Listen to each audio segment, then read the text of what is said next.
মুখে তালা থাকবে, মানুষের সাথে কোনো কথা হবে না, যদি মানুষের সাথে খুব জরুরি প্রয়োজন হয় ইশারায়, কিন্তু মুখ খোলা যাবে না।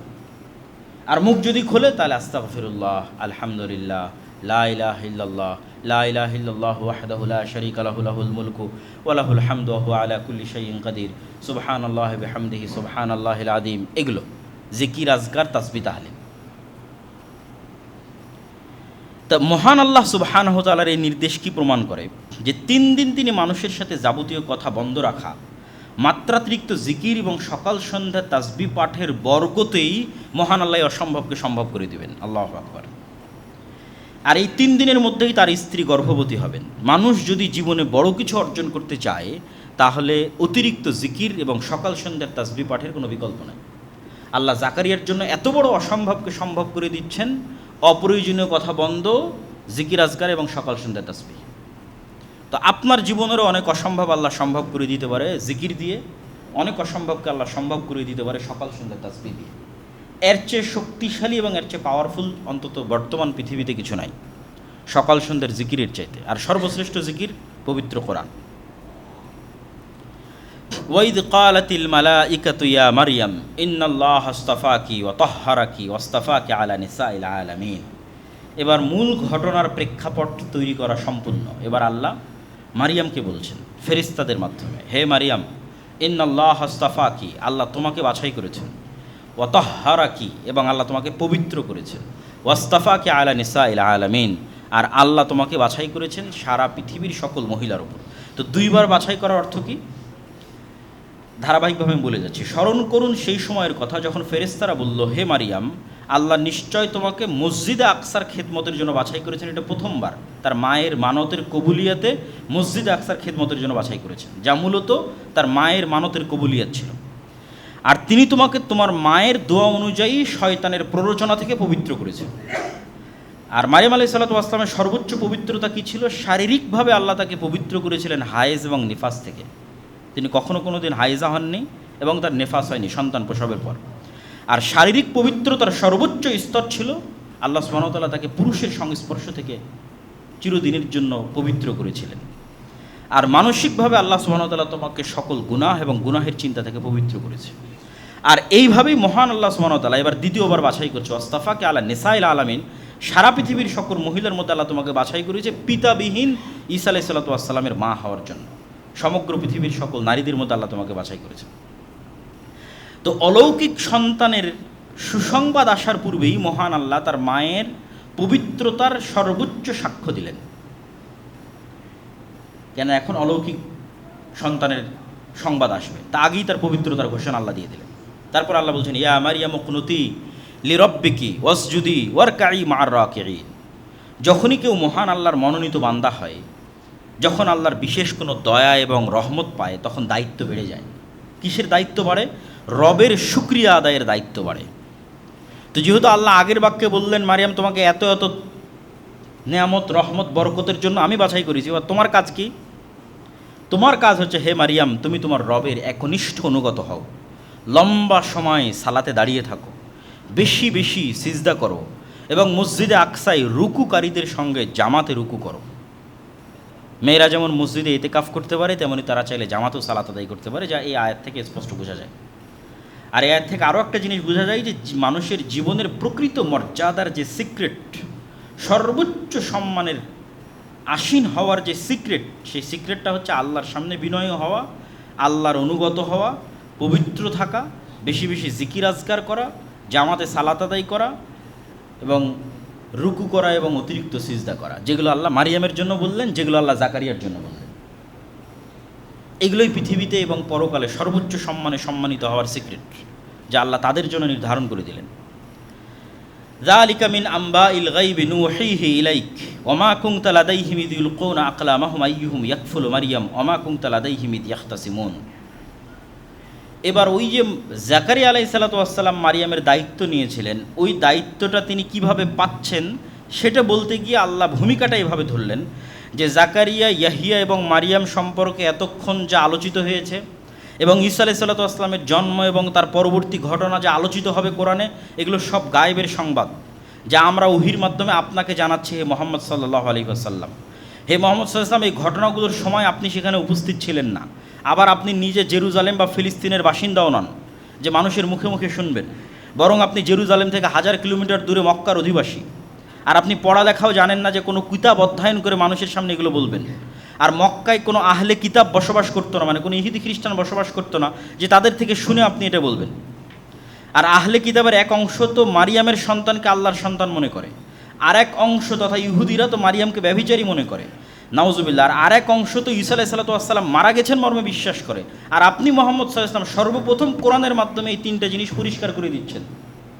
কি কি পরিষ্কার করছেন? মারিয়াম আলাইহিস সালাতু ওয়াস সালাম পবিত্র, সেটা পরিষ্কার করছেন। আর কি পরিষ্কার করছেন? ঈসা আল্লাহর সন্তান নয়, এটা পরিষ্কার করছেন। আর কি পরিষ্কার করছেন? ঈসা মারা যায়নি, সেটা পরিষ্কার করছেন। কেউ জানতো না পৃথিবীতে। এগুলো সব আমি আপনাকে আল্লাহ সুবহানাহু ওয়া তাআলা ওহীর মাধ্যমে জানিয়ে দিচ্ছে। এটা রাসূল সাল্লাল্লাহু আলাইহি ওয়াসাল্লামের সত্য ওহীর হওয়ার প্রমাণ বহন করে। তো এইরকম একটা ছোট্ট ঘটনা এবার আমি আপনাকে জানাই। এই প্রেক্ষাপটে আল্লাহ বলতেছেন সেই ঘটনা কি, কীভাবে মারিয়ামের দায়িত্ব পেলেন জাকারিয়া। যখন মারিয়ামের জন্ম হয় তখন তার দায়িত্ব কে নিবে তা নিয়ে বিতর্ক তৈরি হয়। মসজিদে আকসায় ইবাদতকারী আল্লাহর প্রিয় বান্দারা সবাই চায় মারিয়ামের দায়িত্ব নেওয়ার জন্য, যেহেতু তার পিতা ছিল না। এটাকে তারা কল্যাণকর এবং নেকির কাজ মনে করছিল। তো যখন তারা সবাই দায়িত্ব নিতে চাইলো, তখন তারা সিদ্ধান্ত নিল যে আমরা লটারি করব এবং লটারির মাধ্যমে নির্ধারিত হবে কে মারিয়ামের দায়িত্ব নেবে। এবং লটারির ধরন ছিল সবাই কলম পানিতে নিক্ষেপ করবে, নদীতে অথবা এমনি পানিতে। যদি স্রোতস্বিনী নদীতে নিক্ষেপ করে তাহলে কলম স্রোতের বিপরীতে যাবে, আর যদি স্বাভাবিক পানিতে নিক্ষেপ করে সব কলম ডুবে যাবে, যার কলম ভেসে থাকবে সে মারিয়ামের দায়িত্ব পালন করবে। তো তারা যে কলমগুলো দিয়ে তাওরাত লিখত, যেহেতু সবাই আল্লাহর প্রিয় বান্দা, সবাই মসজিদে আকসায় আল্লাহর দিনের খেদমত করতো, দায়ী ইলাল্লাহ, জাকারিয়াও একজন নবী এবং দায়ী ইলাল্লাহ, তারা যে কলমগুলো দিয়ে তাওরাত লিখতো সেগুলো তারা পানিতে নিক্ষেপ করলো। সবার কলম ডুবে গেল, কিন্তু জাকারিয়া আলাইহিস সালাতু ওয়াস সালামের কলম ভেসে থাকলো অথবা স্রোতের বিপরীতে চললো। তখন জাকারিয়া আলাইহিস সালাতু ওয়াস সালামকেই দায়িত্ব দেওয়া হলো মারিয়াম আলাইহিস সালাতু ওয়াস সালামের লালন পালনের। তো এই ঘটনাও আপনি জানতেন না হে মুহাম্মদ সাল্লাল্লাহু আলাইহি ওয়াসাল্লাম, আমি জানিয়ে দিলাম। আর জানার কোনো পরিবেশ আপনার কাছে নাই, কেন আপনার বাড়ি জেরুজালেমে নয়, আপনি পড়া জানেন না, মক্কায় কোনো ইহুদি খ্রিস্টান বসবাস করে না। ইয ক্বালাতিল মালাইকাতু ইয়া মারিয়াম ইন্নাল্লাহা ইউবাশশিরুকি বিকালিমাতিন মিনহু ইসমুহুল মাসীহু ঈসা ইবনু মারিয়াম ওয়াজিহান ফিদ দুনিয়া ওয়াল আখিরাহ ওয়া মিনাল মুকাররাবিন। এবার এতক্ষণ যাবৎ মূল ঘটনা বলার জন্য যে ভূমিকা আল্লাহ প্রস্তুত করলেন, সেই সবচেয়ে ভয়ঙ্কর ব্যতিক্রম ঘটনা বলার সময় চলে এসেছে। মারিয়ামকে মায়ের মানতের মাধ্যমে কবুল করা হয়ে গেছে। অসময়ে মারিয়ামের কাছে খাবার প্রদান করা হয়েছে। অতিরিক্ত জিকিরের মাধ্যমে স্বামীর বার্ধক্য থাকার পরেও এবং স্ত্রীর বন্ধ্যা হওয়ার পরেও তাদের গর্ভে সন্তানের জন্ম হয়েছে, জাকারিয়ার গর্ভে। মারিয়ামের পবিত্রতার ঘোষণা হয়েছে, তাকে বেশি বেশি ইবাদতের আদেশ দেওয়া হয়েছে, জাকারিয়াকে বেশি বেশি জিকিরের আদেশ দেওয়া হয়েছে। এখন মূল যে ঘটনা, সেই ঘটনার প্রেক্ষাপট প্রস্তুত। এবার ফেরেশতারা মারিয়ামকে বলছেন, ইয়া মারিয়াম ইন্নাল্লাহা ইউবাশশিরুকি বিকালিমাতিন মিনহু, আল্লাহ তোমাকে সুসংবাদ দিচ্ছেন আল্লাহর একটা কালিমার। ইসমুহুল মাসীহু ঈসা ইবনু মারিয়াম, আল্লাহর সেই কালেমা হচ্ছে ঈসা ইবনু মারিয়াম।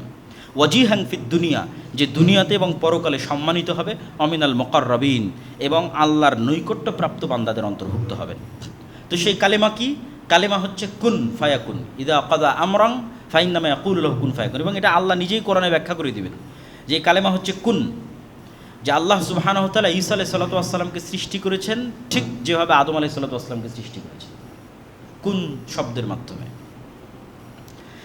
আর ঈসা আলাইহিস সালাতু ওয়াস সালাম যে আল্লাহর সন্তান নন, তা এই আয়াতের মধ্যে আল্লাহ স্পষ্ট করে দিলেন কিভাবে, ঈসা ইবনু মারিয়াম, মারিয়ামের সন্তান ঈসা। তার নাম হচ্ছে ঈসা ইবনু মারিয়াম, মারিয়ামের সন্তান ঈসা, এক বাক্যে স্পষ্ট। তার আরেকটা নাম কি? আল মাসীহ, তাকে উপাধি দেওয়া হলো মাসীহ। এই মাসীহ উপাধির ঈসা শব্দের অর্থ নেতা হওয়া। এটা হিব্রু ইয়াসুর থেকে আরবিতে ঈসায় পরিণত করা হয়েছে। আর মাসীহ শব্দের অর্থ নিয়ে মুফাসসিরিন কিরামের মধ্যে অনেক ব্যাখ্যা আছে। কেউ বলেছে যে আল্লাহ তাকে যেই মুজিজাগুলো দিয়েছিলেন, যেটা আল্লাহ নিজেই সামনে বলবেন, ওয়া ইউকাল্লিমুন নাসা ফিল মাহদি ওয়া কাহলা ওয়া মিনাস সালিহিন, তিনি মানুষের সাথে যখন তোমার কোলে থাকবে তখনও কথা বলবে তোমার পবিত্রতার সাক্ষ্য দিয়ে, আর যখন বার্ধক্য বয়সে পৌঁছে যাবে তখনও কথা বলবে। তো বার্ধক্য বয়সে পৌঁছার আগেই তো তিনি পৃথিবী থেকে বিদায় নিয়েছেন, এটা যখন তিনি দ্বিতীয়বার ফেরত আসবেন তখন কথা বলবেন। অমিনাস সালেহীন, আর সে তার পূর্বে চলে যাওয়া ইব্রাহিম, ইসহাক, ইসমাইল, মুসা, দাউদ, সোলাইমানের মতো আল্লাহর নেককার বান্দাদের অন্তর্ভুক্ত হবে। সুসংবাদ যত বড়ই হোক, এই সুসংবাদ দেওয়া হচ্ছে একজন কুমারী মেয়েকে। বাহ্যিক দৃষ্টিতে তার কাছে এটা মাথায় আকাশ ভেঙে পড়ার মতো। তাই এত বড় সুসংবাদ পেয়েও, অনেক বড় সুসংবাদ, আল্লাহ অনেক কিছু বললেন, তোমাকে একজন সন্তান দিচ্ছি, ঈসা সে এই অনেক কিছু হবে, কিন্তু বলা তো হচ্ছে একজন কুমারী মেয়েকে। তো এটা সুসংবাদের চেয়ে তার মাথায় তো আকাশ ভেঙে পড়ার মতো। তখন তিনি বিস্ময়ের সাথে বললেন, কালাত রব্বি আন্না ইয়াকুনু লি ওয়ালাদ, হে আল্লাহ কীভাবে আমার সন্তান হতে পারে, ওয়ালাম ইয়ামসাসনি বাশার, আমাকে এখন পর্যন্ত কোনো পুরুষ স্পর্শ করেনি। ক্বালা কাযালিকা আল্লাহু ইয়াখলুকু মা ইয়াশা, আল্লাহ এভাবেই যা ইচ্ছা তাই সৃষ্টি করতে পারেন। এবং আল্লাহ সুবহানাহু তাআলা পৃথিবীতে আরও অসংখ্য প্রাণীর মধ্যে পুরুষের সংস্পর্শ ছাড়া সৃষ্টির উদাহরণ রেখে দিয়েছেন। যেমন বর্তমান বিজ্ঞান প্রমাণ করে যে সাপ, টিকটিকি, হাঙ্গর, মাছ এবং বিভিন্ন পোকামাকড়ের অনেক প্রজাতি আছে, এবং উদ্ভিদ জগতেরও এমনও গাছপালা আছে যেগুলো পুরুষের সংস্পর্শ ছাড়াই, পরাগায়ন ছাড়াই নতুন গাছ, নতুন সাপ, নতুন টিকটিকি তাদের জন্ম হয়ে যেতে পারে। এই বিজ্ঞান দ্বারা প্রমাণিত। তো মহান আল্লাহ সুবহানাহু তাআলা ইয়াহইয়া আলাইহিস সালামের জন্মের ঘটনায় যেই বাক্য ব্যবহার করেছেন, সেই বাক্যের থেকে একটু পরিবর্তন করে এখানে ব্যবহার করলেন। জাকারিয়া অভিযোগ করল আল্লাহ কেমনে সন্তান হবে, আল্লাহ বললেন আল্লাহ যা ইচ্ছা তাই করতে পারে। আর এখানে বললেন আল্লাহ যা ইচ্ছা তাই সৃষ্টি করতে পারে। কেননা এই সৃষ্টিটা একদম নতুন সৃষ্টি। জাকারিয়ার ক্ষেত্রে তো আইন লঙ্ঘন করা হয়নি, স্বামী স্ত্রীর মাধ্যমেই সন্তানের জন্ম হয়েছে, যতই বার্ধক্য হোক। ফলত এটা সম্পূর্ণ নতুন সৃষ্টি নয়। আল্লাহ ওখানে বলে যে আমি যা ইচ্ছা তাই করতে পারি, এখানে বলে যে আমি সম্পূর্ণ নতুন সৃষ্টি, যেমন আদমকে নতুন সৃষ্টি করেছি, সম্পূর্ণ কুন কালেমার মাধ্যমে, হও এই কালেমার মাধ্যমে। ইদা কদা আমরাং ফাইন্নামা ইয়াকুলু লাহু কুন ফায়াকুন। এবার আল্লাহ নিজেই বলে দিচ্ছেন ওই কালেমাটা কি। আল্লাহ যখনই কোনো কিছু করার, সৃষ্টি করার ইচ্ছা পোষণ করেন, তখন দুনিয়ার যে নিয়ম, এই নিয়মগুলো আল্লাহর নির্ধারিত নিয়ম, আল্লাহ এই নিয়মগুলো সৃষ্টি করেছে। তো এই নিয়মের বাইরে গিয়েই তো আল্লাহ এগুলোকে প্রথম সৃষ্টি করেছে। এখন নয় আমি বীজ প্রথম বপন করতে তাই বীজ হচ্ছে, প্রথম ধান কিভাবে হয়েছে, কোন বীজ থেকে প্রথম ধান হয়েছে, কোন ডিম থেকে প্রথম মুরগি হয়েছে, ওগুলো সব কোন দিয়ে হয়েছে। তারপরে তো এই নিয়ম আল্লাহ তৈরি করে দিয়েছে যে এর বীজ থেকে এর বীজ, এর বীজ থেকে এর বীজ এভাবে হতে থাকবে। কিন্তু প্রথম যখন মানুষ হয়েছে কীভাবে হয়েছে, কোন। তো ঠিক তেমন ঈসা আলাইহিস সালাতু ওয়াস সালাম আল্লাহ সুবহানাহু ওয়া তাআলার কুন এই শব্দের ভিত্তিতেই আল্লাহ সুবহানাহু ওয়া তাআলা তাকে সৃষ্টি করেছেন। ইউআল্লিমুহুল কিতাবা ওয়াল হিকমাতা ওয়াত তাওরাত ওয়াল ইনজিল, সে শিক্ষা দিবে মানুষকে কিতাব, হিকমত, তাওরাত এবং ইনজিল, তথা সে নবী হবে। এবং সে শুধু নবী নয়, সে রাসূলও হবে। ও রাসূলান ইলা বানি ইসরাইল, সে বানি ইসরাইলের জন্য রাসূল হবে। এবং সে মানুষকে ডাক দিয়ে বলবে, হে মানুষ শোনো, আল্লাহ আমাকে কি কি মোজেজা দিয়েছে। ইন্নী আখলুকু লাকুম মিনাত তিনি কাহাইয়াতিত তৈরি, সে একটা মাটির খণ্ড নেবে। এগুলো সব সুসংবাদ ঈসা আলাইহিস সালামের জন্মের আগেই মারিয়ামকে বলা হচ্ছে যে ঈসা এগুলো করবে। সে মানুষকে ডাক দিয়ে বলবে যে এই যে আমি মাটির স্তর হাতে নিলাম এবং এখানে আমি ফু দিব, এই মাটি এখান থেকে পাখি হয়ে আকাশে উড়ে যাবে। ওয়াউবরিউল আকমাহা ওয়াল আবরাস, যে জন্মগত অন্ধ তার চোখে আমি এভাবে বিসমিল্লাহ বলে হাত দিব, বিইজনিল্লাহ, আল্লাহর অনুমতিতে ওর অন্ধত্ব ভালো হয়ে যাবে।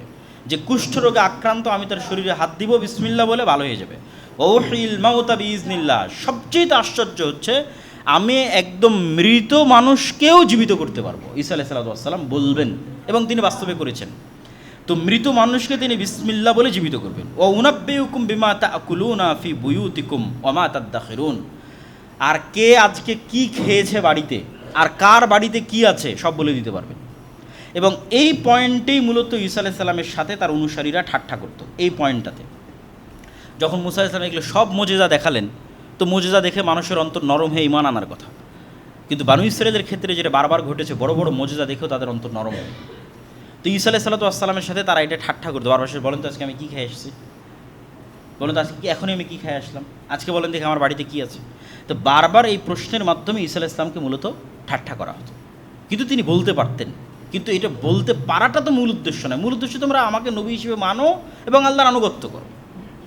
কিন্তু ওইটার জন্য বারবার এসে বলতে থাকা, এটাই হচ্ছে নবীকে অস্বীকার করার শুরু। ওয়া মুসাদ্দিকাল লিমা বাইনা ইয়াদাইয়া মিনাত তাওরাতি ওয়া লিউহিল্লা লাকুম বা'দাল্লাযী হুররিমা আলাইকুম ওয়া জি'তুকুম বিআয়াতিন মির রাব্বিকুম ফাত্তাকুল্লাহ ওয়া আতিউন, আর আমি নতুন কোনো দাওয়াত নিয়ে আসিনি। মূসা আলাইহিস সালাতু ওয়াস সালাম যে দাওয়াত দিয়ে গেছে তাওরাতের মাধ্যমে, ওইটারই সত্যায়ন করতে এসেছি। একই কথা মুহাম্মদ সাল্লাল্লাহু আলাইহি ওয়াসাল্লাম বলেছে, আমি নতুন কোনো দাওয়াত নিয়ে আসিনি। তোমাদের কাছে ঈসা আলাইহিস সালাম যে দাওয়াত দিয়ে গেছে ইনজিলে, মূসা যে দাওয়াত দিয়ে গেছে তাওরাতে, ওটাই নিয়ে এসেছে। এটা ঈসা আলাইহিস সালাম বলতেছেন। যে আমি নতুন কোনো দাওয়াত নিয়ে আসিনি, তাওরাতে যেটা আছে ওটাই। ওয়ালিউহিল্লা লাকুম বা'দাল্লাযী হুররিমা আলাইকুম, তবে তোমাদের আমলের কারণে আল্লাহ কিছু কিছু জিনিস তোমাদের উপর হারাম করে দিয়েছিলেন। ওই জিনিসগুলো আসলে হারাম হওয়ার যোগ্য নয় বা আল্লাহর বিধানে হারাম নয়, কিন্তু তোমাদের কারণে স্পেশালি হারাম করা হয়েছিল।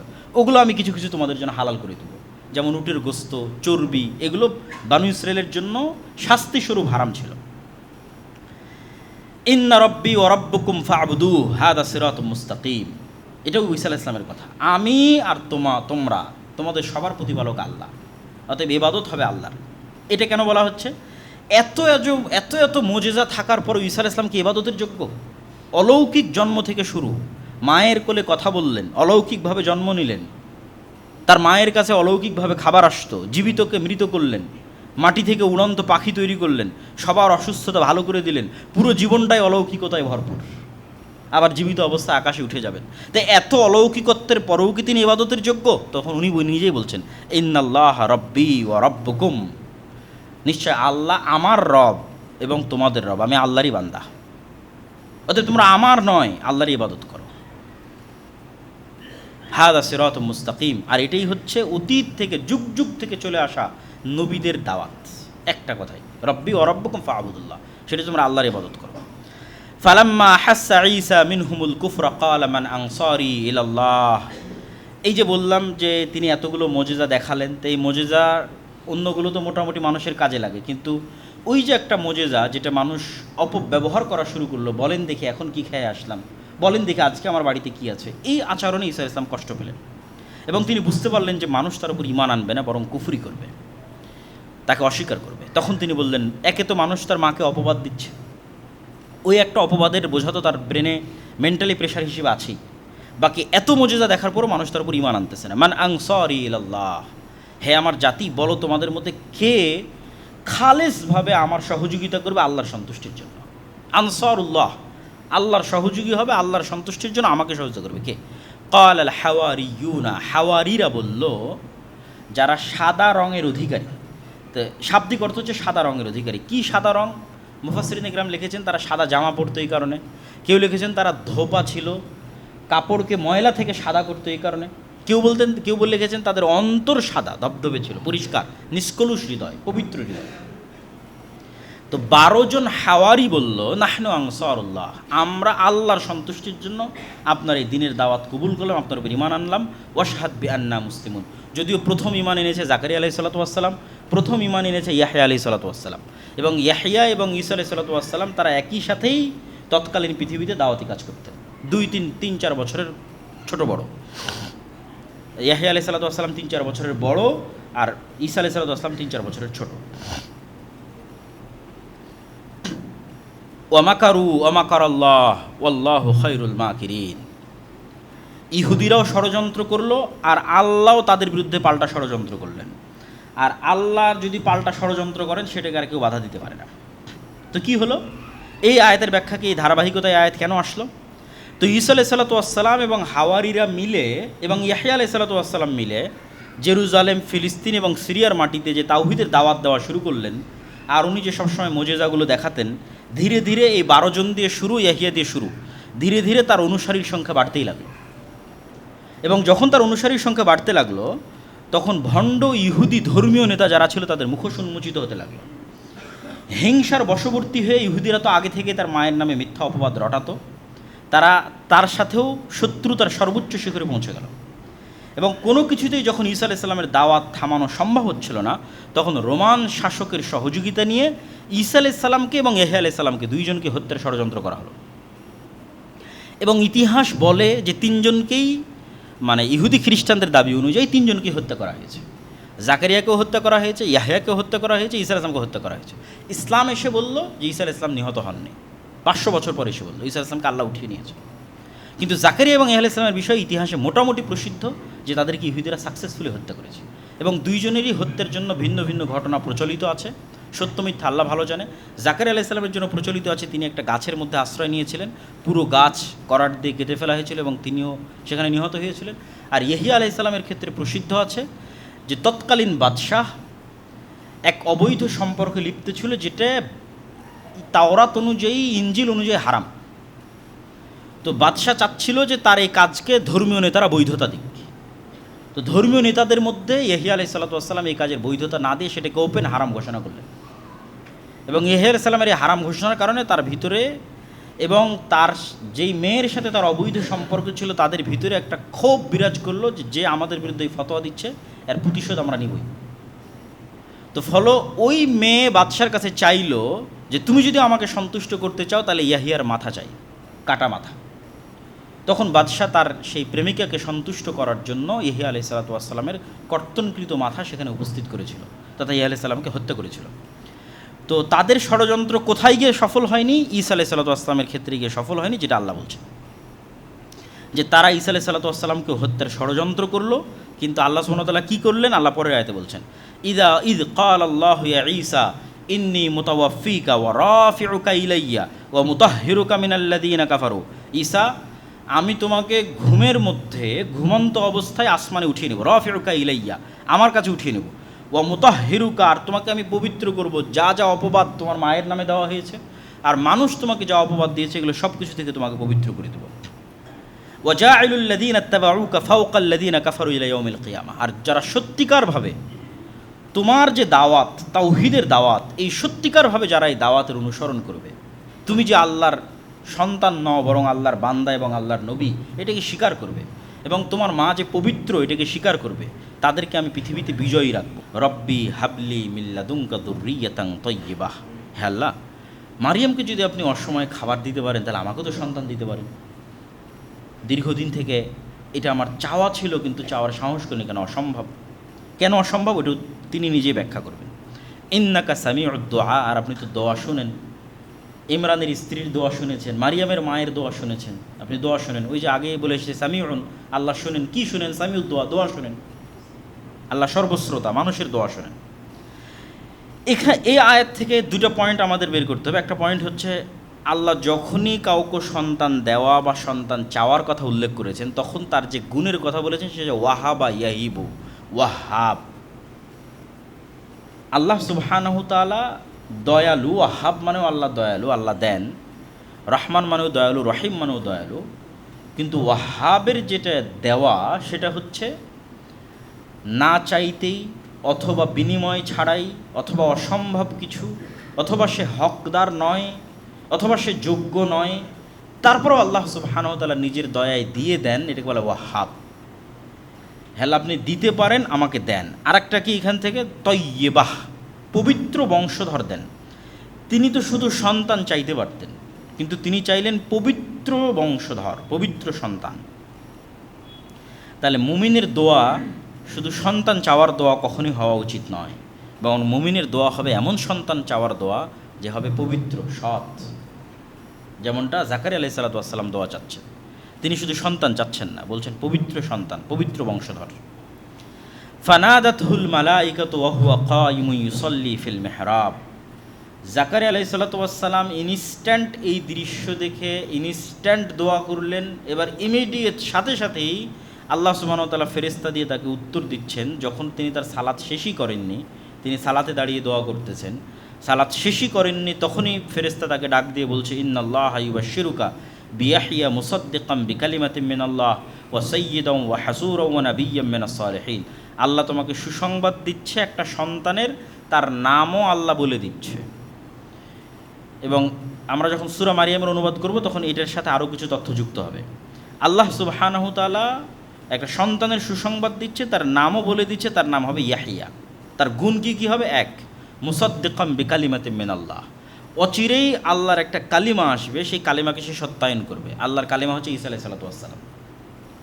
আল্লাহর এই কালিমার উপর প্রথম ঈমান আনয়নকারী হচ্ছে ইয়াহিয়া আলাইহিস সালাতু ওয়াস সালাম। মানে মারিয়ামের পবিত্রতা এবং মারিয়ামের সন্তানের নবুয়তের উপর প্রথম ঈমান আনয়নকারী ইয়াহিয়া। এটা আল্লাহ আগেই বলে দিচ্ছেন, সে মুসাদ্দিকাম বিকালিমাতিন মিনাল্লাহ, আল্লাহর একটা কালেমা অচিরেই আসবে, সেই কালেমার সে সত্যায়নকারী হবে। ওয়া সাইয়্যিদান, সে নেতা হবে। ওয়া হাসূরান, হাসুর মানে ধৈর্যশীল, ধৈর্যের সর্বোচ্চ চূড়ায় পৌঁছলে হাসুর বলা হয়। ধৈর্যের সর্বোচ্চ চূড়া কি হতে পারে? সেটা হচ্ছে হাসুর। এবং এত সর্বোচ্চ ধৈর্য যে বিভিন্ন ইতিহাস গ্রন্থে, তাফসির গ্রন্থে, বাইবেল, তাওরাত বিভিন্ন সব জায়গায় বর্ণিত হয়েছে যে ইয়াহইয়া আলাইহিস সালাতু ওয়াস সালামের সর্বোচ্চ ধৈর্য ধারণের স্তরে তিনি যেটা পৌঁছেছিলেন তার একটা স্তর হচ্ছে মানুষের যৌন কামনার উপর ধৈর্য ধারণ।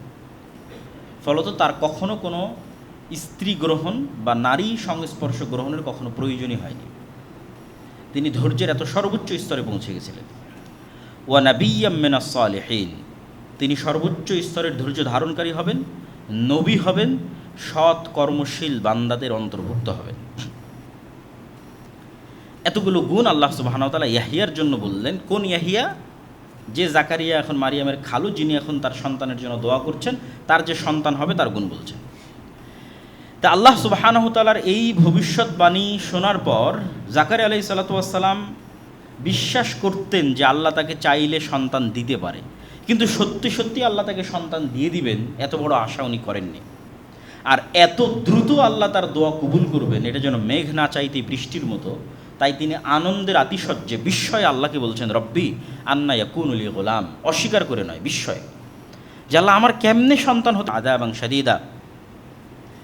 আচ্ছা, এরপরের 2-3 আয়াত গ্যাপ দিয়ে আল্লাহ সুবহানাহু ওয়া তাআলা বলছেন, ইন্না মাসালা ঈসা ইনদাল্লাহ কামাসালি আদম খালাকাহু মিন তুরাবিন সুম্মা ক্বালা লাহু কুন ফায়াকুন। যে কথা আমি আগে বলে এসেছি ওই কথাই আল্লাহ সুবহানাহু ওয়া তাআলা এখানে আরও স্পষ্ট করে বললেন যে দেখো, তোমাদের কাছে ঈসার সৃষ্টি অনেক আশ্চর্যের মতো মনে হতে পারে, কিন্তু ইন্না মাসালা ঈসা ইনদাল্লাহ, আল্লাহর নিকটে ঈসার সৃষ্টি তো আদমের সৃষ্টির চেয়ে বেশি কিছু নয়। ইন্না মাসালা ঈসা ইনদাল্লাহ কামাসালি আদম, আদমকে আল্লাহ যেমন সৃষ্টি করেছে বরং তার চেয়ে কম। আদমকে তো বাপ মা ছাড়াই সৃষ্টি করেছে, আর ঈসাকে তো অন্তত মা ছিল, তাহলে তার চেয়ে কম। খালাকাহু মিন তুরাব, আদমকে সরাসরি মাটি থেকে সৃষ্টি করেছে, কোনো বাপ নাই, মা নাই, কিচ্ছু নাই। কী দিয়ে সৃষ্টি করেছে? কুন ফায়াকুন, হাও হয়ে যাও, এটা দিয়ে সৃষ্টি করেছে। তাহলে তোমাদের কাছে আশ্চর্য মনে হতে পারে, কিন্তু আল্লাহ সুবহানাহু ওয়া তাআলার কাছে আশ্চর্য নয়।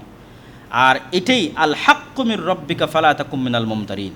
আর এই যে আমি বলছি যে ঈসা আল্লাহর সন্তান নন, বরং ঈসা আলাইহিস সালাতু ওয়াস সালাম ওই রকমই যেমন আল্লাহ আদমকে সৃষ্টি করেছেন, এটাই সত্য। এটা নিয়ে যেন হে মুহাম্মদ সাল্লাল্লাহু আলাইহি ওয়াসাল্লাম আপনার অন্তরেও সন্দেহ না থাকে, এটা সরাসরি মুহাম্মদ সাল্লাল্লাহু আলাইহি ওয়াসাল্লামকে বলা হচ্ছে। আর যদি মানুষ আপনার সাথে এটা নিয়ে বেশি তর্ক বিতর্ক করে, খ্রিস্টানরা পরের আয়াতে, ফামান হাজ্জাকা ফীহি মিন বা'দি মা জাআকা মিনাল ইলম, এই সত্য কথা বলে দেওয়ার পরেও যদি খ্রিস্টানরা আপনার সাথে বেশি তর্ক বিতর্ক করে, এই আয়াত তখন অবতীর্ণ হচ্ছিল যখন নাজরান থেকে একদল খ্রিস্টান আসছিল এবং তারা ঈসা আলাইহিস সালামের জন্ম সম্পর্কে এবং ঈসা আলাইহিস সালাম সম্পর্কে ইসলামের আকীদা কি সেটা জানতে চায়। তো যদি এরপরও বেশি তর্ক বিতর্ক করে, তাহলে আপনি ওপেন চ্যালেঞ্জে চলে যান। চ্যালেঞ্জ কীভাবে দিবেন? নাদউ আবনাআনা ওয়া আবনাআকুম, এই খ্রিস্টানরা আসো, তোমাদের ছেলে মেয়ে, তোমাদের বাড়ির স্ত্রী পুত্র সব, ওয়ানিসাআনা ওয়ানিসাআকুম, আমাদের ছেলে মেয়ে আর আমাদের বাড়ির স্ত্রী পুত্র সব। কোথায় যাব? আমরা খোলা মাঠে যাব। সুম্মা নাবতাহিল ফানাজআল লা'নাতাল্লাহি আলাল কাযিবিন, তারপর আমরা মুবাহালা করব যে কে সত্য, ঈসা আল্লাহর সন্তান না ঈসা আল্লাহর বান্দা। আমি মুহাম্মদ বলছি ঈসা আল্লাহর বান্দা, যেমন আদমকে সৃষ্টি করেছে ঈসা আলাইহিস সালাতু ওয়াস সালাম। আর তোমরা যদি বলো ঈসা আল্লাহর সন্তান, তাহলে চলো আল্লাহর অভিশাপ মিথ্যুকদের উপর বর্ষিত। তো আল্লাহ সুবহানাহু ওয়া তাআলা বলতে বলতে বলতে বলতে এই সর্বোচ্চ যে চ্যালেঞ্জ সেটাও জানিয়ে দিলেন মুহাম্মদ সাল্লাল্লাহু আলাইহি ওয়াসাল্লামের মাধ্যমে। এবার এই আয়াত যখন আল্লাহ অবতীর্ণ করলেন, তখন নাজরানের প্রতিনিধি দল নবম হিজরিতে মুহাম্মদ সাল্লাল্লাহু আলাইহি ওয়াসাল্লামের কাছে মদিনাতেই আছে। মুহাম্মদ সাল্লাল্লাহু আলাইহি ওয়াসাল্লাম আলীকে বললেন, ফাতেমাকে বললেন, আর যারা ছিল সবাইকে বললেন চলো বের হই, আল্লাহ আদেশ দিয়েছে মোবাহালার জন্য। এবং তাদেরকেও বললেন যে চলো তোমরাও তোমাদের ছেলে মেয়ে স্ত্রী পুত্র নিয়ে চলো আমরা মোবাহালা করি। তখন নাজরানের খ্রিস্টানরা পরস্পর পরামর্শ করলো যে পৃথিবীতে যদি সত্য নবীর বিরুদ্ধে দাঁড়ানো হয় এবং সত্য নবীর দোয়া অভিশাপ হিসেবে যদি ফিরে আসে, তাহলে ওই জাতির ধ্বংস ছাড়ার কোনো রাস্তা নেই।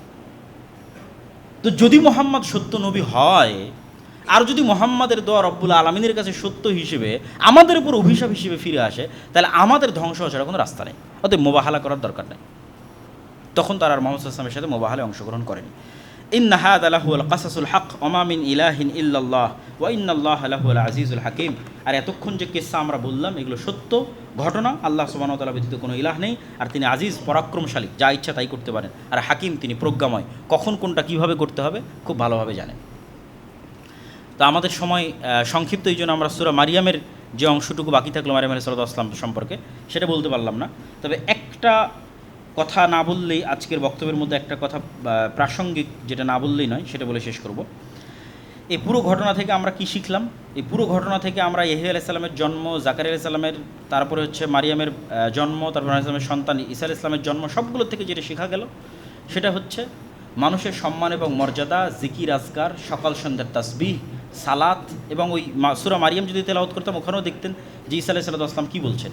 এবং আল্লাহর নবীর একটা হাদিস আছে যে একদিন জাকারিয়া এবং ইয়াহয়া আলাইহিস সালাম মসজিদে আকসায় সব বানু ইসরায়েলকে ডাক দিয়ে বললেন তোমাদের জন্য 5টা উপদেশ, এবং ওখানেও সালাত এবং জিকির আজকারের কথা আছে এবং জাকাতের কথা আছে। তো এগুলো বিস্তারিত আজকে বলতে পারলাম না, তবে একটা জরুরি কথা যেটা বলতেই হবে, যে এই যে চলমান যে বিশ্বকাপ এবং এই বিশ্বকাপে মানুষের বিভিন্ন প্লেয়ারের প্রতি যে ভালোবাসা, এটা নিয়ে চিন্তা করতেছিলাম, যেহেতু এটা নিয়ে ইদানিং অনেক আলোচনা সমালোচনা হচ্ছে। এটার উপর 3-4টা আয়াত সূরা বাকারা থেকে আপনাদের সামনে একটু পড়ে শোনা এবং পড়ে শুনে বক্তব্য শেষ করব। যে অনেকে এরকমও লিখেছে যে সে যদি মেসির সাথে জাহান্নামে থাকা লাগে তবুও সে খুশি, নাউযুবিল্লাহি মিন যালিক। তো আল্লাহ সুবহানাহু ওয়া তাআলা কী বলছেন কোরআন মাজিদে, ওয়া মিনান নাসি মান ইয়াত্তাখিযু মিন দুনিল্লাহ, মানুষের মধ্যে এমনও মানুষ আছে যারা আল্লাহ ব্যতীত অন্য কাউকে এত বেশি ভালোবাসে যতটা আসলে আল্লাহকে ভালোবাসা উচিত। সূরা বাকারা 164 থেকে 167 নম্বর আয়াত হুবহু অনুবাদ করব, যে মানুষের মধ্যে এমনও মানুষ আছে যারা আল্লাহ ব্যতীত অন্য কাউকে এত ভালোবাসে কাহুব্বিল্লাহ, যেটা আসলে আল্লাহকে ভালোবাসা উচিত। ওয়াল্লাযীনা আমানু আশাদ্দু হুব্বান লিল্লাহ, আর যারা ঈমান আনয়ন করেছে তারা সবচেয়ে বেশি ভালোবাসে রব্বুল আলামিনকে, আল্লাহকে। ওয়ালাউ ইয়ারাল্লাযীনা যালামু ইয ইয়ারাউনাল আযাবা আন্নাল কুওয়াতা লিল্লাহি জামিআ, যেই দিন আল্লাহর আযাব নেমে আসবে পৃথিবীতে অথবা কিয়ামতের মাঠে, সেই দিন এই সমস্ত জালেম পাপাচারী পাপিষ্ঠরা দেখতে পাবে যে আন্নাল কুওয়াতা লিল্লাহি জামিআ, সব ক্ষমতার মালিক আল্লাহ। যেই দিন এটা তাদের সামনে পরিষ্কার এবং স্পষ্ট হয়ে যাবে যে সকল ক্ষমতার মালিক আল্লাহ। ওয়ান্নাল্লাহ শাদীদুল আযাব, আর আল্লাহ যদি শাস্তি দিতে চান খুবই ভয়ঙ্কর শাস্তি দিতে পারেন। সেই দিন কী হবে জানো, ইয তাবাররা আল্লাযীনা তুবিউ মিনাল্লাযীনা ইত্তাবাউ, সেই দিন অবস্থার ভয়াবহতায় মানুষ যাদের ফ্যান ফলোয়ার ছিল, মানুষ যাদেরকে ভালোবাসত জান এবং প্রাণ দিয়ে, ওই সমস্ত যারা আমরা যেটা বলি ভাইরাল বলেন অথবা খুবই জনপ্রিয় বলেন, তো সেই জনপ্রিয় ভাইরাল অথবা যেটাই বলেন, যাদের মানুষ ব্যাপকভাবে ফ্যান ফলোয়ার ছিল, তারা যখন অবস্থার ভয়াবহতা দেখবে তখন তারা কি করবে, এদের থেকে নিজেদের সম্পর্ককে ছিন্ন করে নেবে। তো আমি তো জানি না এই কে। যখন অবস্থার ভয়াবহতা এতটা হবে সেই দিন তাদের অনুসারীদের থেকে সম্পর্ক ছিন্ন করে নেবে। তা আমি যদি বাস্তব উদাহরণ বলি, মেসি বলবো আমি তো জানি না এই কে, যে বলছে যে আমি জাহান্নামেও থাকতে চাই। আল্লাহ বলছেন ইয তাবাররা আল্লাযীনা তুবিউ মিনাল্লাযীনা ইত্তাবাউ, যাদের ফ্যান ফলোয়ার, ওরা ওদের ফ্যান ফলোয়ার থেকে সম্পর্ক ছিন্ন করে নেবে অবস্থার ভয়াবহতায়। ওরা আউল আযাব, আযাব দেখে এত হতবিহব্বল হয়ে যাবে যে তাকাত্তাআতিল আসবাব, দুনিয়ার সকল উপায় এবং মাধ্যম ওই দিন ছিন্ন হয়ে যাবে। ওয়াকাল আল্লাযীনা ইত্তাবাউ, ওই দিন যখন ওরা বলবে যে আমি তো চিনি নাই কে, যে এত ভালোবাসা প্রকাশ করতেছে, আজীবন সেই গেঞ্জি গায়ে দিয়ে থেকেছে, বলেছে না আমি যেখানেই হোক তার সাথে থাকতে চাই, যেতে চাই, তখন ওর গুরুই যখন বলবে যে আমি তো চিনি নাই কে, হুই ইজ হি, কে সে, জানি নাই কে, কই থেকে আসলো, আমি তো বলি না আমার অনুসরণ করতে, আমাকে মানতে। তখন কি হবে, যখন এরকম ছ্যাঁকা খাবে, মানে একদম খাঁটি বাংলায় বললে যখন এই ছ্যাঁকাটা খাবে, তখন এবার ফ্যান ফলোয়াররা বলবে লাউ আন্না লানা কাররাতাং ফানাতাবাররা মিনহুম কামা তাবাররাউ মিন্না, রে যদি দুনিয়াতে যাওয়ার সুযোগ পেতাম তাহলে আজকে যেভাবে সে বলল কে, একে তো আমি চিনি না, দুনিয়াতে ওকে গিয়ে বলে আসতাম আরে তুই কে, আমি তোকে চিনি না। আবার যদি দুনিয়াতে যাওয়ার সুযোগ পেতাম তাহলে আমিও একটু এরকম সম্পর্ক ছিন্ন করতাম যে ও কে আমি চিনি না, কেন আজ কিয়ামতের মাঠে ও বলতেছে এ কে, আমি তাকে চিনি না। তাহলে যদি আবার কিয়ামতের মাঠে ফিরে যাওয়ার সুযোগ হতো, দুনিয়াতে যাওয়ার ফিরে যাওয়ার সুযোগ হতো, তাহলে আমরাও একটু চেষ্টা করতাম এই সমস্ত জনপ্রিয় ব্যক্তিদের থেকে একটু নিজের সম্পর্কটা ছিন্ন করে নিতে, দেখাতে একটু তাদের মুখের উপর যে আমি চিনি না তুমি কে। এখন কিয়ামতের মাঠে সে বলতেছে যে সে চিনে না আমি কে। কাযালিকা ইউরিহিমুল্লাহু আমালহুম হাসারাতিন আলাইহিম ওয়া মা হুম বিখারিজিনা মিনান নার, এইভাবেই আল্লাহ কিয়ামতের মাঠে মানুষের আমলকে তার সামনে আফসোস করে তুলে ধরবেন এবং পেশ করবেন। আল্লাহ সুবহানাহু ওয়া তাআলা আমাদের হেফাজত করুক, আল্লাহুম্মা আমিন।